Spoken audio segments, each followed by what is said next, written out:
Hello दोस्तों, कैसे हैं आप सभी के सभी। आशा करता हूँ सब अच्छे होंगे और अपनी पढ़ाई अच्छे से कर रहे होंगे। एसएससी जीडी के मैं कुछ क्वेश्चंस को लेके आया हूँ। टोटल एक सेट में 20 क्वेश्चंस आते हैं मैथ्स के, तो मैं 20 क्वेश्चंस को लेके आया हूँ। 2025 में एग्ज़ाम हुआ था, तो 2025 का ये क्वेश्चन है मैथ्स का। क्वेश्चन नंबर 1 से स्टार्ट करेंगे और मैं आपको बताऊँगा इन मैथ्स के क्वेश्चन को कैसे आप आसानी से कम समय में सॉल्व कर सकते हैं। तो क्वेश्चन नंबर 1 से स्टार्ट करेंगे। इसमें कह रहा है कि ईंधन की कीमत क्रमागत 3 महीनों में 40%, 10% और 50% कम की गई है, लेकिन चौथे महीने में 50% वृद्धि की गई है। चौथे महीने में ईंधन की कीमत में उसकी मूल कीमत की तुलना में कितने प्रतिशत की वृद्धि या कमी हुई है। यानी 4 महीने बाद जो कीमत हुई है वो पहले कीमत से कितनी हुई है, कम हुई है तो कितना परसेंट कम हुई है, ज़्यादा हुई है तो कितना परसेंट ज़्यादा हुई है, ये हमें बताना है। तो पहले 40%, 10% और 50% की कमी हुई है, तो 40% का फ्रैक्शन होता है 2/5। 40% का फ्रैक्शन होता है 2/5। तो 5 रही होगी तो 2 की कमी हो गई होगी, यही हुआ इसका मतलब। तो 40% का कमी का मतलब 5 रही होगी, 2 कमी हो गई, तो 2 कमी हो गई तो कितना बचा, 3 बचा। फिर आगे कह रहा है कि 10% की कमी हो गई। 10% की कमी का मतलब होता है 10% का फ्रैक्शन होता है 1/10। यानी पहले अगर 10 रहा होगा तो 1 की कमी हो गई होगी तो 9 बचा होगा। और आगे कह रहा है कि 50% की कमी हुई। 50% की कमी का मतलब होता है कि 1/2 50% का फ्रैक्शन होता है। यानी पहले अगर 2 रहा होगा तो 1 कम होकर 1 बचा। ठीक है। और कह रहा है कि चौथे महीने में 50%, यहाँ पे कह रहा है कि चौथे महीने में 50% की वृद्धि हुई है। 50% की वृद्धि हुई है चौथे महीने में। तो जब 50% की वृद्धि हुई है, इसका मतलब 50% का फ्रैक्शन होता है 1/2। तो 1/2 होता है, तो 2 से वो 3 हो गया, 2 से 3 हो गया। अब इन सबको मल्टीप्लाई कर देंगे तो पता चलेगा कि वो संख्या है वो बढ़ी है, वो फ्यूल का दाम जो है बढ़ा है या घटा है। तो 5 दाम 50 दूना के 200, सॉरी 50 दूना के 100 होता है, 100 दूना के 200। पहले वो नंबर 200 रहा होगा, वो फ्यूल का दाम 200 यूनिट। अब 9 त्रिक 27, 27 त्रिक 81, वो घट कर 81 हो गया है। यानी 81 हुआ है घट कर, यानी कमी हुई है। तो कितना कमी हुई है, ये कितना परसेंट की कमी हुई है, ये हमें बताना है। तो 200 में से अगर 81 को माइनस करेंगे तो हमारे पास आएगा 19, 100। 119 की कमी हुई है किस पे, 200 पे। परसेंटेज के लिए 100 से मल्टीप्लाई कर देंगे। यहाँ से 2 ज़ीरो, यहाँ से 2 ज़ीरो चला जाएगा। 2 से 119 में डिवाइड करेंगे तो 59.5 आएगा। यानी 59.5% की कमी हुई है, जो कि ऑप्शन डी में दिया हुआ है। आई होप आपको समझ में आ गया होगा। अब आइए सॉल्व करते हैं क्वेश्चन नंबर 2 को। इसमें कह रहा है कि एक धारा की चाल 9 किलोमीटर प्रति घंटा है। एक नाव धारा के अनुकूल 56 किलोमीटर और धारा के प्रतिकूल 28 किलोमीटर की दूरी 7 घंटे में तय कर सकती है। स्थिर जल में नाव की चाल बताना है किलोमीटर पर आवर में। तो जब धारा की चाल दे रखा है 9 किलोमीटर प्रति घंटा और कह रहा है कि 56 किलोमीटर जो जा रही है वो धारा के अनुकूल जा रही है 56 किलोमीटर। तो धारा के अनुकूल का मतलब क्या हुआ, डाउन स्ट्रीम। यानी जिस डायरेक्शन में धारा बह रही है उसी डायरेक्शन में नाव भी जा रही है, तो उसको डाउन स्ट्रीम बोलते हैं। तो अगर डाउन स्ट्रीम की स्पीड हम डी ले लें तो डी की स्पीड से 56 किलोमीटर जा रही है प्लस 28 किलोमीटर जा रही है अप स्ट्रीम, यानी धारा के प्रतिकूल। धारा के प्रतिकूल का मतलब जिस डायरेक्शन में धारा बह रही है उसके अपोजिट डायरेक्शन में नाव बह रही है। तो उसमें जो अगर हम इसकी स्पीड ले लें तो यू ले लें तो इस स्पीड से जा रही है, तो टोटल जो टाइम लग रहा है ना वो 7 घंटे लग रहा है। ये है क्वेश्चन कहने का मतलब। और जो धारा की चाल है वो 9 किलोमीटर प्रति घंटा दे रखा है। तो हमसे पूछा है कि बोट की चाल क्या होगी स्थिर जल में, बोट की चाल। तो देखिए इसका लगाने के दो तरीके हैं, या तो इस इक्वेशन को आप सॉल्व करिए, डी और यू की वैल्यू निकालिए अलग अलग करके, या फिर एक तरीका ये है कि आप सीधे जल्दी करना चाहते हैं तो ऑप्शंस को पुट करके देख लीजिए। जब भी आपको डाउन स्ट्रीम की स्पीड निकालनी है तो जो नाव की चाल है और जो धारा की चाल है दोनों को जोड़ देंगे तो डाउन स्ट्रीम आ जाएगी। और अगर अप स्ट्रीम की स्पीड निकालनी है, धारा के प्रतिकूल की जो रफ्तार निकालनी है, तो उसमें क्या करेंगे, जो बोट की चाल है उसमें से स्ट्रीम की चाल को माइनस, यानी धारा की चालों को माइनस कर देंगे तो आ जाएगा अप स्ट्रीम। तो यहाँ पे अगर हम मान लेते हैं एक एक ऑप्शन अगर पुट करके देख लें तो हमें पता चल जाएगा कि कौन सा ऑप्शन सही होगा इसके लिए। तो सबसे पहले अगर ऑप्शन ए को पुट करेंगे 20 को, जो 56 है ऊपर और डाउन स्ट्रीम निकालने के लिए अगर स्पीड बोट की स्पीड 20 मान लेते होगी तो 9 और 20 को जोड़ेंगे तो 29 आ जाएगा। तो डाउन स्ट्रीम की स्पीड हो गई क्या 29 और है 28 अपॉन यू की वैल्यू निकालनी है तो 20 में से 9 को माइनस करेंगे तो आएगा 11। क्या इसको सॉल्व करने पे हमें 7 देगा? नहीं देगा, साफ साफ दिखाई दे रहा है। अभी इस ऑप्शन को हटाएंगे, ऑप्शन सेकंड वाला पुट करते हैं।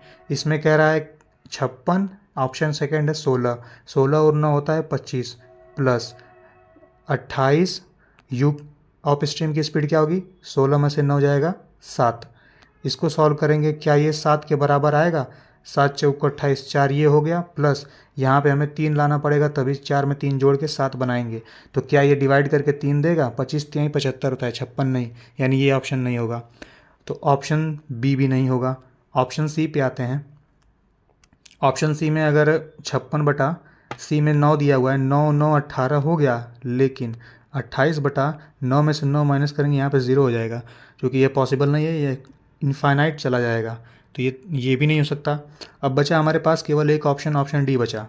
अगर ऑप्शन डी को पुट करेंगे तो 56 15 है ऑप्शन डी, 15 और 9 होता है कितना 24 प्लस 28 है, नीचे अप स्ट्रीम दिया हुआ है तो अप स्ट्रीम के निकालने के लिए 15 में से 9 को माइनस करेंगे आएगा 6। क्या ये 7 देगा? सॉल्व करके देख लेते हैं। ऑब्वियसली देगा, जब तीनों नहीं दिया है तो चौथा ही देगा आंसर। तो 8 7 56, 8 तरीके 24, 7 बटा 3 यहाँ हो गया, और अगर 2 से काटेंगे तो 14 यहाँ पे बचेगा, नीचे बचेगा 3, यहाँ बचा 14 बटा 3, यहाँ पर है 7 बटा 3। इन दोनों को एलसीएम लेके जोड़ेंगे, नीचे आएगा 3 और ऊपर आएगा 14 प्लस 7 कितना होता है 21, ऊपर आ जाएगा 21 और 3 सतह 21 होता है, यानी 7 आ गया। यानी कंडीशन को सेटिस्फाई कौन सा ऑप्शन कर रहा है? ऑप्शन डी कर रहा है, यानी ऑप्शन डी आपका करेक्ट हो जाएगा। ये एक तरीका है जल्दी लगाने का, आई होप आपको समझ में आया होगा। नंबर 3 में कह रहा है कि यदि एक कैमरे का क्रय मूल्य यानी सीपी उसके विक्रय मूल्य का 75% है, विक्रय मूल्य का, अगर विक्रय मूल्य यानी एसपी जो है अगर हम 100 ले लें तो सीपी कितना हो जाएगा? सीपी 75 हो जाएगा, क्योंकि एसपी का 75% है। तो लाभ प्रतिशत कितना होगा? यानी कोई चीज़ 75 में लेके और 100 में बेच दे तो लाभ तो हो जाएगा 25 का, लेकिन लाभ जो होता है वो सीपी पे होता है, लाभ प्रतिशत जो सीपी पे निकालते हैं। तो ये हो जाएगा 75 नीचे, प्रॉफिट अपॉन सीपी इंटू 100 कर देंगे, ये आपका आएगा एक बार में, ये जाएगा 3 बार में। 100 अपॉन 3 का मतलब हुआ 33 होल 1/3% का प्रॉफिट हुआ। ये होगा आपका आंसर, जो कि ऑप्शन बी में दिया हुआ है। ये प्लस का मतलब भी वही हुआ 33 होल 1/3 ही लिखा हुआ है। ऑप्शन ए में भी यही है, 16 होल 2/3 लिखा हुआ है। ऑप्शन बी आपका करेक्ट हो जाएगा। क्वेश्चन नंबर 4 में कह रहा है कि किसी मूलधन पर 6% की वार्षिक दर से 2 वर्ष की अवधि के लिए साधारण ब्याज 318 है, तो मूलधन रुपए में ज्ञात कीजिए। तो मूलधन कैसे निकालते हैं? साधारण ब्याज से PRT अपॉन 100, ये होता है फॉर्मूला, और मूलधन है कितना 318। प्रिंसिपल हमें नहीं पता है, प्रिंसिपल ही हमें फाइंड करना है, जिसको हिंदी में मूलधन कहते हैं। रेट पता है 6 है, तो यहाँ पे 6 लिखेंगे, और टाइम हमें 2 है, 2 साल के लिए। ये यहाँ से P की वैल्यू निकालेंगे, P इज इक्वल टू 6 से अगर जाएगा 318, 6 25 30, 36 के 18, और ये 2 से जाएगा 50 बार में, और 50 का 53 में जब मल्टीप्लाई करेंगे तो हमारे पास आएगा 2650। 2650 किस ऑप्शन में? ऑप्शन डी में। ऑप्शन डी आपका करेक्ट हो जाएगा। क्वेश्चन नंबर 5 में कह रहा है कि किसी जॉब से अर्जित धनराशि किए गए कार्यों के घंटे की संख्या के अनुक्रमानुपाती है। अनुक्रमानुपाती का मतलब होता है डायरेक्टली प्रोपोर्शनल है, यानी जितना ज़्यादा धनराशि अगर कमा रहा है तो मतलब ज़्यादा घंटे काम कर रहा है, कम घंटे काम करेगा तो कम धनराशि मिलेगी उसे। ये तो डायरेक्टली वही बात हो गई, ज़्यादा काम करेगा तो ज़्यादा पैसा मिलेगा, कम काम करेगा तो कम पैसा मिलेगा। तो कह रहा है कि 6 घंटे में 324 रुपये अर्जित होते हैं, तो 29 घंटे कार्य करने पे कितनी धनराशि रुपए में अर्जित होगी, ये हमें बताना है। तो ये डायरेक्टली बस ये जो अनुक्रमानुपाती दे रखा है ये बस कंफ्यूज करने के लिए दे रखा है। बस सीधे सीधे बस क्वेश्चन इतना ही है कि 6 घंटे में 324 रुपये कोई कमा रहा है तो 29 घंटे में कितना कमाएगा। तो यहाँ से 1 घंटा पहले निकालना पड़ेगा। 6 पचे 30, 6 चौको 24, 1 घंटा में 54 रुपये कमा रहा है तो 29 घंटा में कितना कमाएगा। 29 से इसमें मल्टीप्लाई कर देंगे। 9 चौको 36, 9 पचे 45, 2 चौको 8, 2 पचे 10, ये 6, 8 5 13, 1436। ऑप्शन में नहीं है, कहीं गड़बड़ मल्टीप्लाई तो नहीं कर दिए। 54 इंटू 29 मल्टीप्लाई करके चेक कर लीजिएगा। 54 इंटू 29, 9 चौको 36 को 6 कैरी 3, 9 पचे 45, 3 48 भी तो होता है। 2 चौको 8, 2 पचे 10, इसको जब जोड़ेंगे तो 1566 आएगा, जो कि ऑप्शन डी में दिया हुआ है।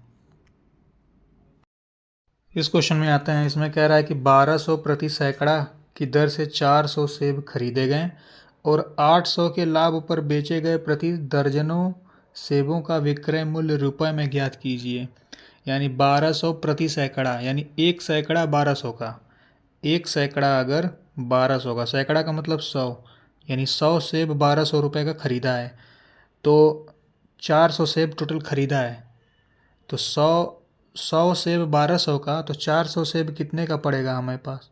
अगर 4 से इधर गुणा करेंगे, 4 से इधर भी करेंगे, ये 4 से करेंगे 100, 400 हो जाएगा। 4 से इधर करेंगे तो 4800 हो जाएगा। यानी 400 सेब खरीदने में उसको 4800 रुपये देने पड़े। फिर कह रहा है कि 800 के लाभ पर बेचना है उसको। 800 का लाभ कब होगा, जब इसमें 800 बढ़ा के बेचेंगे। 800 इसको ऐड कर देते हैं इसमें, तो हमारे पास आएगा 5600। यानी 5600 में उस सेब को बेचना है, ये हमें पता चल गया। सेब को 5600 में बेचेगा, 5600। आगे क्या कह रहा है क्वेश्चन में, कह रहा है कि प्रति दर्जन सेबों का विक्रय मूल्य रुपए में ज्ञात कीजिए। यानी हर एक दर्जन कितने रुपए में बेचा, ये हमें बताना है। लेकिन हमारे पास दर्जन में सेबों की संख्या नहीं है, नंबर्स में सेबों की संख्या है कि 400 सेब हैं, लेकिन हमें प्रति दर्जन मूल्य निकालना है।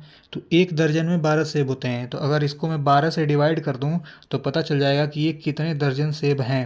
तो 12 से डिवाइड करेंगे, टोटल पूरा पॉइंट में तो नहीं आएगा। 12 तिहाई 36, 4 यहाँ पे गया 40 हो जाएगा। फिर 12 तिहाई 36 करेंगे, फिर 4 जाएगा, तो फिर पॉइंट में 33 आएगा। यानी इतने दर्जन सेब हैं मेरे पास। तो इतने दर्जन सेब हैं, अब मुझे बेचना है 5600 में। तो वही पूछ रहा है कि प्रति दर्जन सेबों का विक्रय मूल्य रुपए में ज्ञात कीजिए। तो 1 दर्जन कितने में बेचेगा, जब 33 दर्जन बेचना है। इस पॉइंट को हटा लेते हैं, 33 दर्जन बेचना है केवल। 33 से 5600 में डिवाइड करेंगे, कुल मिला के बात इतनी है। जब 33 से 5600 में डिवाइड करेंगे तो हमारे पास क्या आएगा, देखते हैं। 33 से कम 33, यहाँ से 3 बचा, यहाँ से 2, 230 हो जाएगा। 3 7 21, 7 बार में ले जाएंगे, ज़्यादा आ जाएगा। 6 बार में ले जाते हैं। 6 3 18 को 8 से ले 1, 6 3 18 1 19, 198।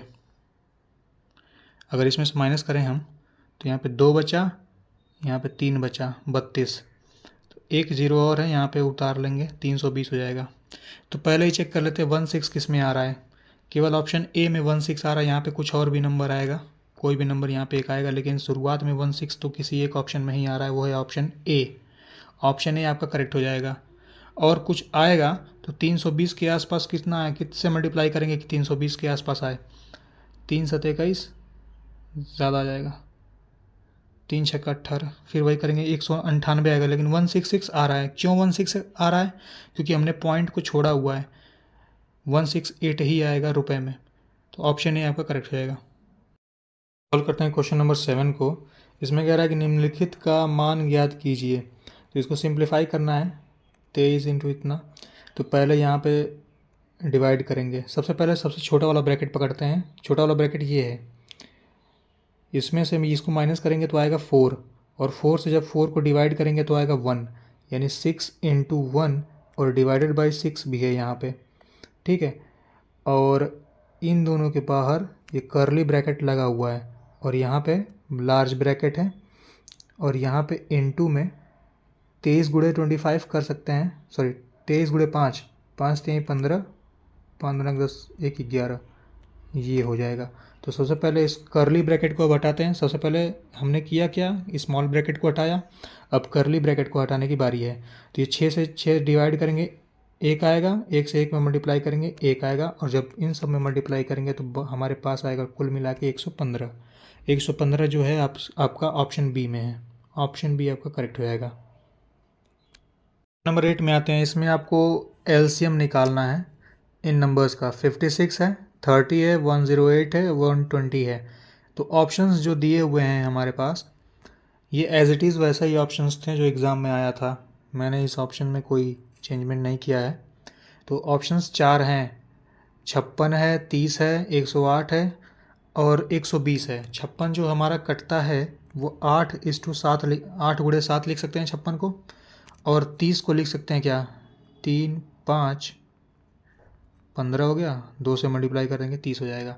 यानी कोई भी जो होगा, जो भी इसमें ऑप्शन में होगा, वो पहली बात 8 से डिवाइड हो जाएगा, 7 से भी हो जाएगा, 3 से भी हो जाएगा, 5 से भी हो जाएगा, 2 से भी। वैसे ही 108 को तोड़ेंगे, 120 को भी तोड़ेंगे। 108 हमारा 9 से कटेगा, ये भी ध्यान देने वाली बात है कि 9 से जो डिवाइड होगा वो भी आंसर हो जाएगा। और लास्ट में 0 है, यानी 10 भी होगा। 10 को तोड़ेंगे तो 5 गुणे 2 होता है। अब आप अगर ले कि चारों को एक बार में अगर एलसीएम निकालेंगे तो उसमें ज़्यादा टाइम लगेगा। कोई एक 2 नंबर पकड़िए ऐसा, जो एक ऐसा नंबर दे जिससे आप चेक कर सकें कि कौन सा डिवाइड हो रहा है, वही होगा ऑप्शन। ये एक लास्ट में 1 है, इस ऑप्शन के, ऑप्शन सी के लास्ट में 1 है, तो ये तो किसी भी इवन नंबर से डिवाइड नहीं होगा, यानी ये तो ऑप्शन नहीं हुआ, ये तो आंसर नहीं होगा। और 9 जो है ये भी एक ऑर्डर नंबर है, ये भी डिवाइड नहीं होगा। बचा कौन सा, 7660 और 7560। इसकी डिविजिबिलिटी चेक कर लेते हैं। 8 से डिवाइड होना चाहिए ये। 8 से डिवाइड कैसे चेक करते हैं, जो लास्ट का 3 डिजिट है अगर 8 से कट रहा है, इसका मतलब वो नंबर पूरा का पूरा 8 से डिवाइड हो जाएगा। तो 8 का जो ये नंबर है, इसका लास्ट का 3 डिजिट 8 से डिवाइड हो जा रहा है। क्या इसका हो जाएगा, नहीं होगा, यानी ये आंसर तो नहीं होगा। आंसर केवल ऑप्शन डी होगा आपका। आई होप आपको समझ में आया होगा। डिविजिबिलिटी चेक करिए ऐसे तोड़ के, किसी भी नंबर का जब एलसीएम निकालने के लिए बोलते तो ऐसे तोड़ देंगे उस नंबर को और चेक कर लेंगे एक एक नंबर की डिविजिबिलिटी क्या है, डिवाइड होगा कि नहीं होगा। अगर होगा तो वही उसका एलसीएम होगा। आई होप आपको समझ में आया होगा। 9 पे आते हैं। इसमें कह रहा है कि विजय के पास 1224 रुपये हैं, उन्होंने इसे अपने पुत्रों अजय और प्रकाश के बीच बांट दिया और उन्हें इसकी वार्षिक रूप से चक्रवृद्धि ब्याज 4% कंपाउंड इंटरेस्ट के रेट पे, 4% कंपाउंड इंटरेस्ट पे वार्षिक ब्याज दर पे निवेश किया। यानी हर एक साल पे 4% का ब्याज लगाएगा, चक्रवृद्धि ब्याज लगाएगा हर एक साल पे। निवेश करने को कहा, उन सबसे निवेश करने को कहा 4% के रेट से, 4% के वार्षिक रेट से निवेश करने को कहा। यह देखा गया कि अजय और प्रकाश को क्रमशः 18 और 19 वर्ष बाद धनराशि प्राप्त हुई। अजय को 18 वर्ष और प्रकाश को 19 वर्ष बाद जो धनराशि प्राप्त हुई, समान धनराशि प्राप्त हुई, दोनों को इक्वल अमाउंट प्राप्त हुआ। ब्याज प्राप्त इक्वल नहीं हुआ, इक्वल अमाउंट। अमाउंट क्या होता है, प्रिंसिपल और ब्याज को जब मिलाएंगे तो जो अमाउंट निकल के आएगा वो अमाउंट होता है, वो दोनों बराबर निकल के आया। अजय को 18 साल इन्वेस्ट किया अजय ने और 19 साल इन्वेस्ट किया प्रकाश ने पैसा। तो विजय ने प्रकाश को कितनी धनराशि रुपए में दी, ये हमें बताना है। तो सबसे पहले अमाउंट का जो फॉर्मूला होता है चक्रवृद्धि ब्याज का, वो होता है, अगर मान लेते हैं अजय को ए रुपया दिया, 1224 रुपये दोनों बेटों को दिया है उसने, तो अगर ए रुपये मान लेते हैं अजय को दिया और पी रुपये प्रकाश को दिया, तो दोनों को मिलाएंगे तो हो जाएगा 1224। इतना रुपए टोटल अपने बेटों में बांटा था उसने। तो ए रुपये अगर अजय को दिया है तो उसका प्रिंसिपल हो जाएगा ए, और होता है ए इंटू 1 प्लस आर अपॉन 100 होता है। तो आर कितना है, 4% के रेट से दोनों सब पैसा अपना इन्वेस्ट कर रहे हैं, तो 4 बट्टा हो जाएगा 100। और अगर एक साल में एक बार अगर ब्याज लग रहा है तो कितनी बार ब्याज लगेगा, अजय जो है 18 साल लगा रहा है ब्याज, अजय ने 18 साल के लिए इन्वेस्ट किया है तो उसका ब्याज 18 बार लगेगा, तो ऊपर 18 लिख देंगे। ये n की वैल्यू होती है, जितना बार ब्याज लगता है उतना यहाँ पे पावर में लगता है। और कह रहा है कि ये अमाउंट जो निकल के आया है ये इक्वल होगा प्रकाश के अमाउंट के। तो प्रकाश का अगर p रुपये इन्वेस्ट किया है उसने, 1 प्लस 4% के रेट से नीचे 100 लगाएंगे, और इसने कितने साल के लिए, 19 साल के लिए। तो एक साल में अगर एक बार ब्याज लग रहा है तो 19 साल में 19 बार ब्याज लगेगा, तो ऊपर हो जाएगा n की वैल्यू 19। अब इसको सॉल्व करेंगे तो कह रहा है कि a प्लस पी की वैल्यू हमारे पास 1224 है, और इसने कह रहा है कि विजय ने प्रकाश को कितनी धनराशि दी, यानी हमें p की वैल्यू निकालनी है। हमारे पास दो इक्वेशन है, यहाँ से p की वैल्यू निकाल सकते हैं। p की वैल्यू निकालेंगे कैसे, यहाँ से a है, यहाँ पे p है, तो a अपॉन p करेंगे तो ये इसके नीचे चला जाएगा डिवाइड में, तो a upon p is equal to, यहाँ पे 4/100 है, यहाँ पर भी 4/100 है, अगर काटेंगे तो 1/25 आता है। 4/100 का फ्रैक्शन 1/25, और +1 है, यहाँ पर भी +1 है, तो यहाँ पे 26/25 हो जाएगा, उसके पावर 18, और यहाँ पर जाएगा 26/25 उसके पावर 19, तो 26/25 इसके पावर 19 है, और डिवाइडेड बाई 26/25 इसके पावर 18, ये इसके नीचे आ जाएगा। अगर इससे इसको डिवाइड करेंगे तो ये 19 पावर है, ये 18 पावर है, ये कट जाएगा, केवल एक पावर बचेगा, यानी 26/25 केवल बचेगा, यानी a by p is equal to 26/25 आ जाएगा। 26, ये ऊपर 26 रहेगा, अपॉन 25 आ जाएगा। ये आ गया रेशियो अजय का और प्रकाश का, दोनों ने कितना रुपए मिला था, रेशियो में आ गया। 26 और 25 को ऐड करेंगे तो 51 होगा, 51 यूनिट दोनों को मिला, लेकिन असल में 1224 रुपये मिला दोनों का मिला के, 1224 रुपया ये क्वेश्चन में दिया हुआ था। तो एक यूनिट की वैल्यू क्या होगी, एक यूनिट की अगर वैल्यू निकालेंगे तो 51 से 1224 में डिवाइड करेंगे, 51 से 1224 में डिवाइड करेंगे, एक यूनिट की वैल्यू आ जाएगी। लेकिन हमसे क्वेश्चन में पूछा है कि प्रकाश को कितना रुपया दिया, प्रकाश को कितना रुपया मिला, तो प्रकाश को 25 यूनिट पैसा मिला है, और एक यूनिट की वैल्यू ये है, तो 25 से मल्टीप्लाई कर देंगे तो 25 यूनिट का वैल्यू निकल के आ जाएगा। यहाँ से 51 से काटेंगे, 51 एक बार में जाएगा, ये 102 है, तो दो बार में जाएगा, 51 गुना के 102 होता है, और ये 122 है, 122 में से अगर 102 माइनस करेंगे तो हमारे पास आएगा 20, और ये बन जाएगा 204, और 51 चार बार में जाएगा तो 204 कट जाएगा, 24 गुणे 25, और 24 गुणे 25 होता है 600, जो कि ऑप्शन में किस में दिया हुआ 600 आपका दिया हुआ है ऑप्शन नंबर सी में, ऑप्शन सी आपका करेक्ट हो जाएगा। ये फॉर्मूला याद रखिएगा अमाउंट का, अगर कोई पैसा प्रिंसिपल P है तो P1 + R/100, और जितनी बार ब्याज लगेगा उसके पावर कर देंगे, होल के पावर। आई होप आपको समझ में आ गया होगा, नहीं आया होगा तो एक बार और देख लीजिएगा, समझ में ज़रूर आएगा। आइए सॉल्व करते हैं क्वेश्चन नंबर 10 को। इसमें कह रहा है कि दो संख्याओं का LCM और HCF क्रमशः 66 और 11 है। यदि उनमें से एक संख्या 33 है तो दूसरी संख्या क्या होगी। तो देखिए इसका एक फॉर्मूला होता है कि LCM में HCF से मल्टीप्लाई करेंगे तो जो एक संख्या, पहली संख्या अगर 33 है तो दूसरी संख्या जो भी होगी x होगी मान लेते हैं, इसका मल्टीप्लाई करने पे ये दोनों इक्वल में आएगा, दोनों का प्रोडक्ट इक्वल होगा। LCM into HCF is equal to first number into second number, यानी दोनों नंबर का, जिस नंबर का LCM HCF आप निकाल रहे हैं उन दोनों नंबर का प्रोडक्ट LCM और HCF के प्रोडक्ट के बराबर होगा, ये होता है फॉर्मूला। तो LCM दे रखा है कितना है, 66 है LCM, और HCF 11 है, और हमारे पास एक नंबर 33 दिया हुआ है, दूसरा नंबर x हमें फाइंड करना है। तो ये 33 अगर x इक्वल टू करेंगे तो 33 इसके नीचे चला जाएगा, तो होगा क्या, 66 गुणे 11 बटा 33 हो जाएगा, ये 11 से जाएगा 3 बार में, और ये 66 जाएगा 22 बार में, 22 आपका आंसर हो जाएगा, कि दूसरी संख्या आपकी 22 होगी। ऑप्शन डी आपका करेक्ट हो जाएगा। अब आइए क्वेश्चन नंबर 11 को सॉल्व करते हैं। इसमें कह रहा है कि यदि किसी गोले की त्रिज्या 3 गुनी कर दी जाए, त्रिज्या यानी रेडियस को 3 टाइम्स कर दिया जाए, 3 गुना, तो मूल गोले का आयतन वॉल्यूम नए गोले के आयतन का अनुपात कितना होगा। तो जो पहले जो था वॉल्यूम और नया वाला वॉल्यूम दोनों का रेशियो हमसे पूछा है। तो गोला यानी स्फीयर का वॉल्यूम का फॉर्मूला होता है 4/3 πr³, ये होता है फॉर्मूला। तो कह रहा है कि अगर गोले की त्रिज्या पहले r थी, उसको हमने 3r कर दिया, ठीक है, उसको 3r कर दिया, तो पहले इतना रहेगा वॉल्यूम। जब उसको 3r करेंगे तो 4/3 पाई r क्यूब जो है वो 3r का क्यूब हो जाएगा, यही होगा। और 4/3 4/3 पाई ये सब कट जाएगा, तो हमारे पास बचेगा क्या?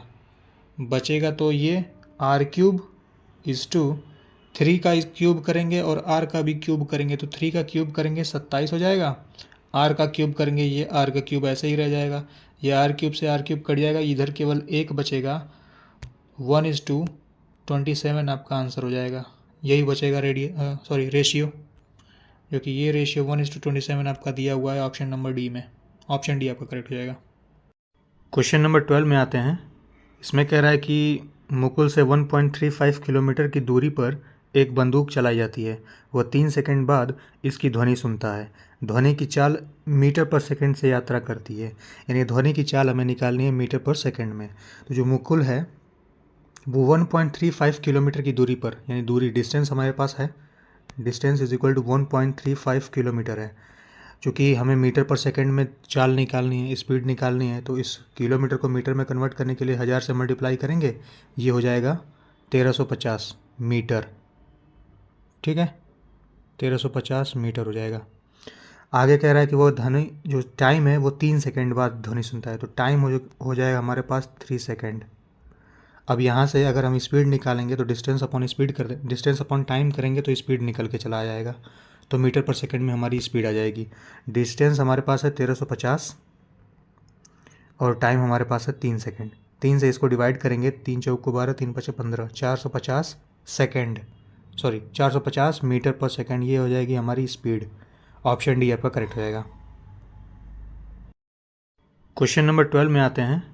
इसमें कह रहा है कि मुकुल से 1.35 किलोमीटर की दूरी पर एक बंदूक चलाई जाती है। वह 3 सेकंड बाद इसकी ध्वनि सुनता है।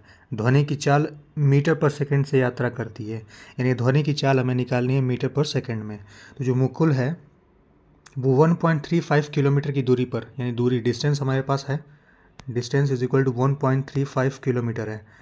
चूँकि हमें मीटर पर सेकंड में चाल निकालनी है, स्पीड निकालनी है, तो इस किलोमीटर को मीटर में कन्वर्ट करने के लिए 1000 से मल्टीप्लाई करेंगे, ये हो जाएगा 1350 मीटर। ठीक है, 1350 मीटर हो जाएगा। आगे कह रहा है कि वो ध्वनि जो टाइम है वो 3 सेकंड बाद ध्वनि सुनता है, तो टाइम हो जाएगा हमारे पास 3 सेकंड। अब यहाँ से अगर हम स्पीड निकालेंगे तो डिस्टेंस अपॉन स्पीड कर दें, डिस्टेंस अपॉन टाइम करेंगे तो स्पीड निकल के चला जाएगा, तो मीटर पर सेकंड में हमारी स्पीड आ जाएगी। डिस्टेंस हमारे पास है 1350 और टाइम हमारे पास है 3 सेकंड। 3 से इसको डिवाइड करेंगे, 3 चौक को 12, 3 पचे 15, 450 सेकंड, 450 मीटर पर सेकंड, ये हो जाएगी हमारी स्पीड। ऑप्शन डी आपका करेक्ट हो जाएगा। क्वेश्चन नंबर 13 में आते हैं। इसमें कह रहा है कि ऋतु और मोना मिलकर एक घर की पेंटिंग 18 दिन में कर सकती हैं। ऋतु को अकेले पेंटिंग पूरी करने में 27 दिन लगेंगे। मोना को अकेले पूरी पेंटिंग करने में कितना समय लगेगा, ये हमसे पूछा है। तो ऋतु को अगर हम आर से ले लें, मोना को एम से ले लें, तो आर प्लस एम ये दोनों मिल के जो एक घर की पेंटिंग जो है वो 18 दिन में कर रही हैं। ठीक है, और ऋतु को अकेले पेंटिंग करने में 27 दिन लग जा रहा है, तो ऋतु अगर अकेले पेंटिंग करेंगी तो उसको 27 दिन लग जाएगा। तो अगर दोनों का एलसीएम लेंगे तो हमारे पास टोटल वर्क आ जाएगा यूनिट में। तो 27 और 18 का एलसीएम होगा 27 गुना के 54, 18 3 54, यानी 54 आ जाएगा एलसीएम। दोनों का एलसीएम 54 आ जाएगा। अगर एफिशिएंसी निकालना चाहें ऋतु की तो 27 से 54 में डिवाइड करेंगे तो 2 बार में जाएगा, यानी ऋतु एक दिन में 2 काम कर रही है। और 18 से डिवाइड करेंगे तो 54 को तो 3 आ जाएगा। तो ऋतु प्लस एम दोनों की एफिशिएंसी मिला के 3 आ रहा है, और ऋतु की अकेले की एफिशिएंसी 2 है, कार्य क्षमता 2 है, तो मोना की एफिशिएंसी अकेले की कितनी आ जाएगी, 1 आ जाएगी।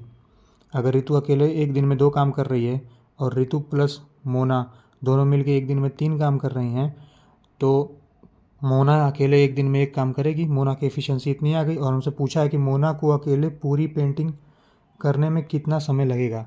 तो एक दिन में अगर 1 काम कर रही है तो 54 काम टोटल है, तो 54 दिन लग जाएगा। ऑप्शन डी में 54 दिन दिया हुआ है, ऑप्शन डी आपका करेक्ट हो जाएगा। क्वेश्चन नंबर 14 में आते हैं।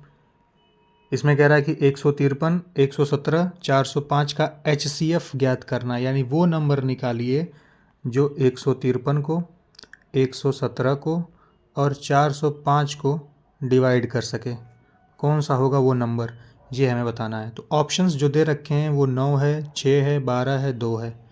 तो ऑप्शंस ये जो नंबर्स हैं 117, 153, 105, आप साफ साफ देख सकता है कि ये सब ऑड नंबर है, तो किसी इवन नंबर से तो डिवाइड होंगे नहीं, ना तो 2 होगा, ना तो 12 होगा, ना तो 6 होगा। बचा केवल ऑप्शन ए जो कि ऑड नंबर है, यही ऑड नंबर को डिवाइड कर पाएगा। ये ऑप्शंस मेरे द्वारा बनाए गए नहीं हैं, ये एग्जैक्टली ऐसे ही क्वेश्चंस एग्ज़ाम में एसएससी जीडी के आए हुए थे। तो ये तीनों ऑप्शंस तो ऐसे ही हट गए, केवल ऑप्शन ए करेक्ट हो जाएगा। चेक कर लेते हैं 9 से डिवाइड करके, अगर 9 से डिवाइड करेंगे तो तीनों 9 से डिवाइड होना चाहिए, तभी ये एचसीएफ होगा। तो 9 एक कम 9 हो जाएगा, 9 सतह 63 हो जाएगा, ये हो गया। 9 एक कम 9, 9 त्रिक 27, ये हो गया। 9 चौको 36, 9 पचे 45, ये हो गया। यानी 9 से डिवाइड हो गए तीनों। अब कोई नंबर ऐसा है नहीं जो इन तीनों को डिवाइड कर सके, इसलिए इन तीनों का एचसीएफ जो है वो 9 आ जाएगा। आई होप आपको समझ में आया होगा। क्वेश्चन नंबर 15 में आते हैं। इसमें कह रहा है यदि यक्स का 4% 72 है तो यक्स की वैल्यू निकालनी है हमें। यक्स का 4% का मतलब हुआ यक्स इंटू 4% की वैल्यू होती है, 4% का फ्रैक्शन होता है 1/25, तो 1/25 ऐसे ही लिख सकते हैं, इज इक्वल टू 72 है। तो यक्स की वैल्यू निकालनी, तो यक्स इज इक्वल टू 25 गुणे 72 हो जाएगा। 25 से इसमें मल्टीप्लाई कर देंगे, 5 दूना के 10, 5 सतह 35, 136 हो जाएगा। 2 दूना के 4, 2 सतह 14, ये हो जाएगा। इसको जोड़ेंगे तो हमारे पास आएगा 1800 आपकी एक्स की वैल्यू हो जाएगी। ऑप्शन ए आपका करेक्ट हो जाएगा। क्वेश्चन नंबर 16 पे आते हैं। इसमें कह रहा है कि दो संख्याओं के बीच का अनुपात 19:24 है। यदि प्रत्येक संख्या में से 36 घटा दिया जाए तो अनुपात 3:4 हो जाता है। संख्याओं का योगफल ज्ञात कीजिए। तो संख्या जो है 19:24 के रेशियो में दिया हुआ है। अगर दोनों को x ले लें, मतलब x से मल्टीप्लाई कर दें, तो हो जाएगा 19x अपॉन 24x हो जाएगा। ये इसी अनुपात में है और इसमें कह रहा है कि 36 दोनों में से घटाया जा रहा है, तो 36 घटा देते हैं। और कह रहा है घटाने के बाद जो रेशियो आ रहा है वो 3/4 का आ रहा है। कह रहा है कि अब इन संख्याओं का योग निकालिए, क्या होगा। यहाँ से x की वैल्यू निकाल लेते हैं, तो 4 से इसमें मल्टीप्लाई करेंगे, हो जाएगा 76x माइनस 4 छका 24, 4 तिहाई 12 दो 14, 144 इज इक्वल टू 24 तिहाई 72 x माइनस 3 छका 18, 3 तिहाई 108 हो जाएगा। ये यहाँ से 72x, यहाँ पे 76x है, तो इधर जाएगा तो ये 4x हो जाएगा, और ये 144 इधर जाएगा तो प्लस में हो जाएगा, तो 144 में से इसको माइनस करेंगे, 14 में से 8 जाएगा 6, हो जाएगा 3, 36। यक्स इज इक्वल टू क्या आ जाएगा 9। यक्स की वैल्यू 9 आ गई। तो हमारे पास दो नंबर थे 19x और 24x, इन दोनों नंबर का योग निकालना था। दोनों नंबर को जोड़ देंगे तो कितना हो जाएगा, 9 4 13 को 3 हासिल 1 2 2 4 43 यक्स की वैल्यू 9 है, तो 43 गुणे 9 कर देंगे, 9 त्रिक 27। यूनिट प्लेस पे किसके साथ आ रहा है, वही होगा आंसर। 7 इसमें आ रहा है यूनिट प्लेस पे, इकाई के अंक पे 7 इसमें आ रहा है। पूरा मल्टीप्लाई कर दे, 9 त्रिक 27 को 7 हासिल 2, 9 चौको 36 2 38, 387 आंसर हो जाएगा। ऑप्शन डी आपका करेक्ट हो जाएगा। क्वेश्चन नंबर 17 में आते हैं। इसमें कह रहा है कि यदि किसी वस्तु का अंकित मूल्य 7,895 है और दी जाने वाली छूट 4.2% है तो विक्रय मूल्य रुपए में ज्ञात कीजिए। तो विक्रय मूल्य अगर हमें निकालना है, मार्क प्राइस दे रखा है 7,895। अब इस पर छूट दिया है 4.2% का, तो 4.2% का अगर छूट देने के बाद तो बेचेगा कितने में, 100 में से माइनस कर देंगे। 100% में से 4.2% को अगर माइनस करेंगे तो हमारे पास आएगा 95.8%। तो 95.8% अगर करेंगे तो परसेंट हटाएंगे, नीचे 100 लग जाएगा। अगर ऊपर का पॉइंट हटाना है तो नीचे अगर ऊपर से अगर 10 से गुणा करेंगे तो पॉइंट हट जाएगा, और नीचे भी 10 से गुणा करना पड़ेगा फिर, तो नीचे 1000 हो जाएगा, ऊपर का पॉइंट हट जाएगा। और इसको 5 से डिवाइड करेंगे, 5 से जाएगा ये 2 बार में, और ये 5 से कटेगा तो 5 एकम 5, 5 पचे 25, 5 सतह 35, 5 9 45, 1579 ये आ जाएगा 5 से काटने के बाद। और इसको 2 से काटेंगे, 2 से जाएगा ये 100 बार में, और ऊपर वाला जाएगा 2 चौको 8, 2 सतह 14, 2 9 18, 479 ये हो जाएगा। नीचे डिनोमिनेटर में 100 बचा हुआ है। अब हमें मल्टीप्लाई करना पड़ेगा 1579 में, 479 से मल्टीप्लाई करना पड़ेगा।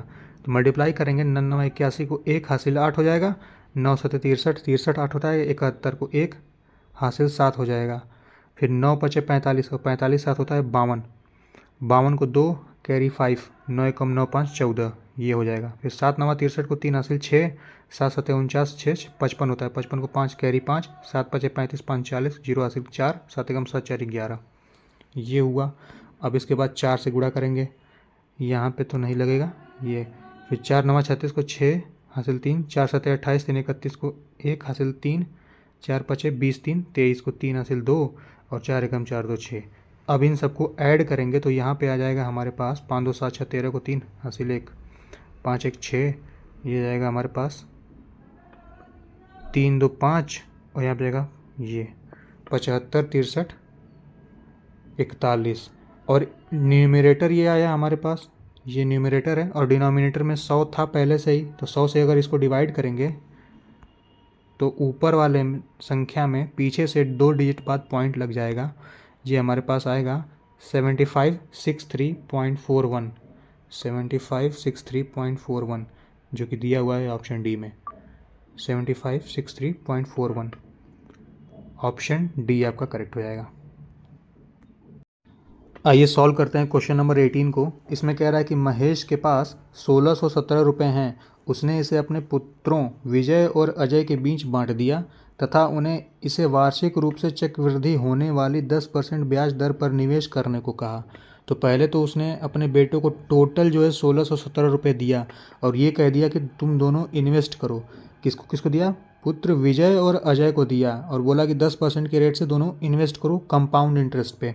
यह देखा गया कि विजय और अजय को क्रमशः 13 और 14 वर्ष बाद समान धनराशि प्राप्त हुई। यानी जो अमाउंट निकल के आया ना प्रिंसिपल और ब्याज मिला करके, 13 साल बाद विजय का और 14 साल बाद अजय को जो पैसा मिला है टोटल वो बराबर है दोनों का।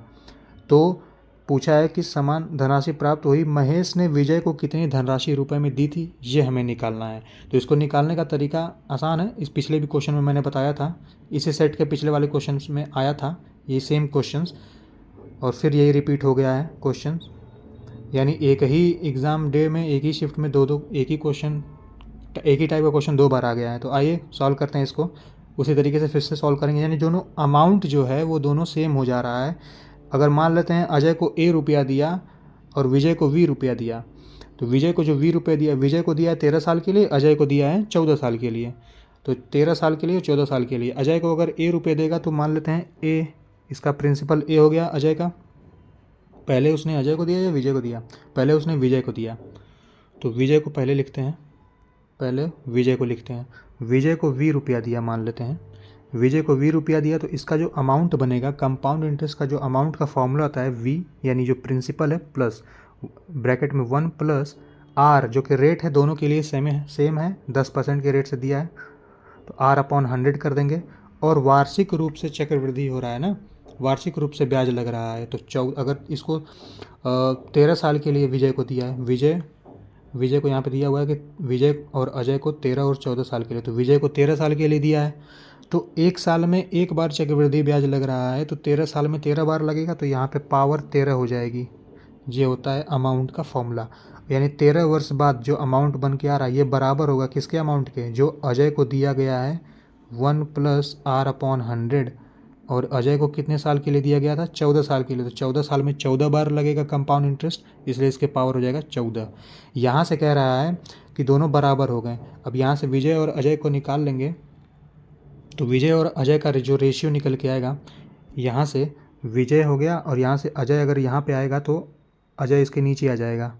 ठीक, अजय इसके नीचे आ जाएगा और ये जो इसका जो पावर वाली वैल्यू है, यानी अगर ये 10 से काटेंगे तो 10 एक कम 10, 10 दहाँ पे 100, 1/10, 1 प्लस 1/10। अगर इसको सॉल्व करेंगे तो 11/10 आ जाएगा। 10 एक कम 10, 1, 11/10, 11/10 के पावर 13 है, यहाँ पे 11/10 सेम ऐसा ही आएगा, 11/10 यहाँ पे भी आएगा, होल के पावर 14 है। ठीक है, ये चला जाएगा इसके डिवाइड में, तो 11/10 होल के पावर 14, ठीक है, और बट्टे में 11/10 होल के पावर 13 है। तो अगर मैं इससे इसको डिवाइड करूं तो 13 पूरा इसके पावर को डिवाइड कर देगा, केवल एक पावर वाला बचेगा, वो बचेगा केवल 11/10 बचेगा केवल। ठीक है, तो विजय अपॉन अजय यानी विजय और अजय का जो रेशियो निकल के आया है हमारे पास वो 11/10 निकल के आया है, 11/10 ये निकल के आया है। ठीक है, रेशियो में इन सबको पैसा इतना इतना मिला है। और अगर टोटल पैसा कितना मिला ये हम देखें तो शुरुआत में लिखा हुआ है कि 1617 रुपये टोटल मिला है इन दोनों को। तो अगर रेशियो को अगर हम ऐड करें तो होता है कितना, 21 यूनिट 1617 के बराबर हो जाएगी। एक यूनिट की वैल्यू जो आएगी हमारे पास 1617/21 आ जाएगी। हमसे पूछा क्या है क्वेश्चन में, किसका पैसा, विजय को कितनी धनराशि प्राप्त हुई। तो विजय का रेशियो कितना है, विजय का रेशियो 11 है।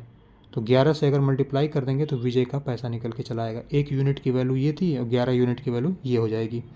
तो अगर इसको डिवाइड करें तो 7 से कटेगा क्या, 7 दूना के 14, 7 त्रिक 21 कट जाएगा 7 से, 7 त्रिक 21 हो जाएगा। ऊपर वाला जाएगा 7 दूना के 14, 7 त्रिक 21, 7 एकम 7, 231। नीचे 3 है तो 3 से फिर काटेंगे इसको, 3 7 21, फिर जाएगा 3 7 21, 11 गुणे 77, 11 गुणे अगर 77 करेंगे, यहाँ पे आएगा 7, यहाँ पे आएगा 7 7 7, तो 7 आएगा, 7 7 14 को 4 हासिल 1 8, 847 रुपये उसने दिया था। किसको, विजय को। तो 847 किस में है, ऑप्शन डी में है। ऑप्शन डी आपका करेक्ट हो जाएगा। क्वेश्चन नंबर 19 में आते हैं। इसमें कह रहा है कि एक कक्षा के 54 विद्यार्थियों की औसत आयु 37 वर्ष है। यदि शिक्षक की आयु भी सम्मिलित कर ली जाए तो संपूर्ण समूह की औसत आयु 38 वर्ष हो जाती है। शिक्षक की आयु वर्ष में ज्ञात कीजिए। तो कक्षा में टोटल 54 विद्यार्थी थे और इनकी औसत आयु 37 थी। तो जब औसत में जब नंबर से मल्टीप्लाई कर देंगे तो उन सभी नंबर का सम आ जाएगा, योग आ जाएगा। तो 7 चौक को 28, 7 पचे 35, तो 37 हो जाएगा। 3 चौक को 12 को 2 और 3 पचे 15, 1 16। इसको अगर हम ऐड करें तो हमारे पास आएगा 1998, यानी 54 लोगों का जो सम निकल के आया, 54 विद्यार्थियों के उम्र का जो सम निकल के आया है वो है 1998। कह रहा है क्वेश्चन में कि यदि शिक्षक की आयु भी सम्मिलित कर ली जाए तो संपूर्ण समूह की औसत आयु जो हो जा रहा है वो 38 हो जा रहा है। तो शिक्षक की आयु भी ऐड करेंगे तो टोटल कितने लोग हो जाएंगे, लोग तो हो जाएंगे 55 और औसत जो हो जाएगी वो 38 हो जाएगी क्वेश्चन के हिसाब से। तो यहाँ पे टोटल सम कितना निकल के आ रहा है टीचर को की उम्र भी जोड़ने पे, तो 8 बजे 40 कैरी 4, 8 बजे 40 4 44 हो जाएगा। और यहाँ से 3 से जब मल्टीप्लाई करेंगे तो 3 पचे 15 को 5 कैरी 1, 3 पचे 15 1 16। अगर ऐड किया तो यहाँ पे आ जाएगा 0 4 5 9 अच्छा 4 10, ये हो जाएगा 2090। यानी 55 लोगों का सम जो आया है वो 2090 आया है। 54 लोगों का सम जो आया है 1998 आया है। तो ये 2090 किसकी वजह से आया है, इसमें टीचर की भी उम्र जोड़ दी गई है, इस वजह से आया है। और हमसे पूछा है क्वेश्चन में कि शिक्षक की आयु वर्ष में ज्ञात कीजिए। तो 1998 2090 में से माइनस करेंगे तो हमारे पास आएगा 92, यानी टीचर की उम्र 92 हो जाएगी। 92 आपका ऑप्शन डी में दिया हुआ है, ऑप्शन डी आपका करेक्ट हो जाएगा। क्वेश्चन नंबर 20 में आते हैं। इसमें कह रहा है कि 7 खिलाड़ियों का औसत स्कोर शुरुआत में 55 दर्ज किया गया था, हालांकि बाद में पता चला कि 35 का स्कोर गलती से 53 पढ़ लिया गया था। सही औसत स्कोर ज्ञात कीजिए। तो अगर 7 खिलाड़ियों का 55 दर्ज किया गया था औसत, तो टोटल कितना निकल के आएगा 55 में अगर हम 7 से मल्टीप्लाई करें तो 7 पचे 35, 7 पचे 35 3 38, यानी 385 टोटल आया। लेकिन कह रहा है कि हालांकि बाद में पता चला कि 35 का स्कोर गलती से 53 पढ़ लिया गया था। यानी कितना, 35 का 53 पढ़ लिया गया था इसलिए 385 आया है। तो कितना ज़्यादा पढ़ लिया गया था, तो 53 में से 35 को अगर माइनस करेंगे, 53 में से 35 को माइनस करेंगे तो हमारे पास आएगा 13 में से 5 जाएगा 8, यहाँ पे 18, यानी 18 ज़्यादा पढ़ लिया गया था, जिसकी वजह से सम जो है वो 385 आ गया। लेकिन कह रहा है कि एक्चुअल में कितना होना चाहिए, वो 18 कम होना चाहिए। इसका मतलब 18 ज़्यादा गलती से पढ़ लिया गया था तो 18 कम करेंगे तो 15 में से 8 जाएगा 7 बचेगा, यहाँ पे 7 में से 1 जाएगा 6 बचेगा और यहाँ पे 3 बचेगा, 367 हो जाएगा। तो 367 टोटल सम निकल के आया है कितने, 7 खिलाड़ियों का। 7 खिलाड़ियों का 367 निकल के आया है। तो हमसे कह रहा है कि अब बताइए कि एक्चुअल में एवरेज कितना होगा। 2 दशमलव तक स्थानों तक पूर्णांकित चलेगा। तो टोटल लोग हैं कितने, 7 लोग हैं। तो 7 लोगों का टोटल औसत ये आएगा। 7 से डिवाइड करेंगे, 7 पचे 35 होता है और 1 जाएगा 17, 7 दूना के 14, 52 पॉइंट समथिंग आएगा। 52 पॉइंट समथिंग जो कि दिया हुआ है ऑप्शन बी में आपके दिया हुआ है 52.43, ये होगा आपका ऑप्शन। तो दोस्तों ये थे आपके 20 क्वेश्चन जो एसएससी जीडी 2025 में पूछे गए थे। पूरा एक सेट मैंने करा दिया है। अगर मेरे बताए गए सॉल्यूशंस आपको अच्छे लगते हैं, आपको अच्छा लगा क्वेश्चंस, तो प्लीज़ वीडियो को लाइक करिएगा, चैनल को सब्सक्राइब करिएगा। ऐसा ही और भी मैं SSC GD के सेट को लाता रहूँगा। Thank you. जय हिंद।